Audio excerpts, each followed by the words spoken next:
Hello, I'm Simon Whistler. You're watching Today I Found Out, and in the video today we're looking at that time a 26-year-old Edgar Allan Poe married his 13-year-old cousin. Poe met his bride-to-be, Virginia Clemm, when she was 7 years old and he was 20, shortly after his mother's death in 1829. Their parents, his natural father, David Poe, and her mother, Maria Clemm, were siblings, and Poe had moved into the Clemm home briefly before his time at West Point. Being so close to the time of the death of his mother, some authors have opined that he transferred his feelings for his mother to his Aunt Maria and later to his cousin.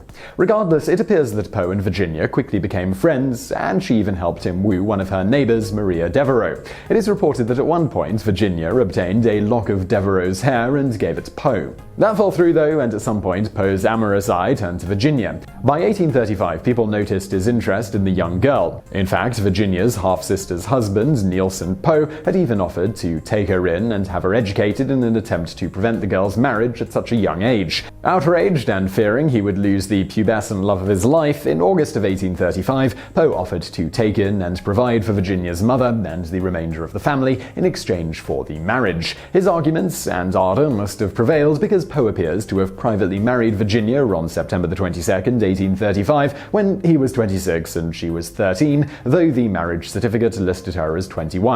They were publicly married about a year later on May 16th of 1836. By all accounts, the odd couple were devoted to one another, with Poe's Annabel Lee thought to be reflective of Virginia, and the girl herself keeping a picture of Poe under her pillow. She even wrote the following acrostic poem for him as a Valentine's Day gift in 1846. Ever with thee I wish to roam, dearest, my love is thine. Give me a cottage for my home, and a rich old cypress vine, removed from the world with its sin and care, and the tattling of many tongues. Love alone shall guide us when we are there. Love shall heal my weakened lungs. And oh, the tranquil hours we'll spend, never wishing that others may see. Perfect ease we'll enjoy without thinking to lend ourselves to the world and its glee. Ever peaceful and blissful we'll be.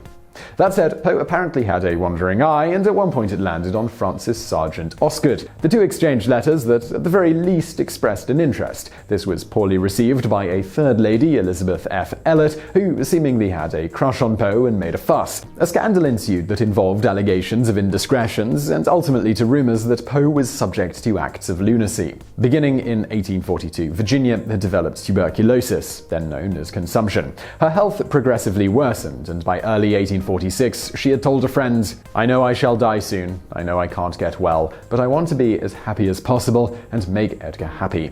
Virginia, she died on January 30th, 1847. Whatever else you can say about Poe, he apparently loved Virginia deeply. According to one observer, he used to cry over her grave every day and kept it green with flowers. It appears that he channeled his love for Virginia into his work. In addition to the dead maiden in Annabel Lee, she is also believed to be the subject of the poem Ulalume, as well as the rare and radiant maiden Lenore of the Raven. Virginia may also have been the inspiration for Eleonora, the oblong box, and Ligella. I saw that she must die. There had been much in her stern nature to impress me with the belief that to her death would have come without its terrors, but not so. Words are impotent to convey any just idea of the fierceness of resistance with which she wrestled with the shadow. I groaned in anguish at the pitiable spectacle of her wild desire for life.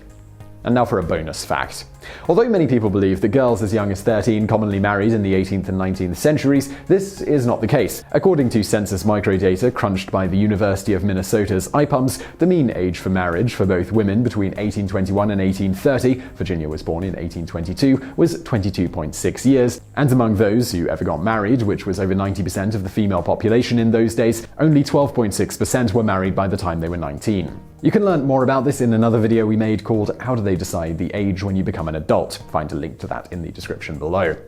So I really hope you found that video interesting. If you did, please do hit that thumbs up button below, and don't forget to subscribe. Brand new videos just like this every day of the week. Also, I'd like to recommend a book related to this episode. It's Edgar Allan Poe, A Mournful and Never-Ending Remembrance. If you found this interesting, you'll find that book interesting as well. And let me also thank our patrons on Patreon. If you're interested in supporting us with a small and totally voluntary financial contribution to help us making these daily videos, please do head over to patreon.com/TodayIFoundOut. And as always, thank you for watching.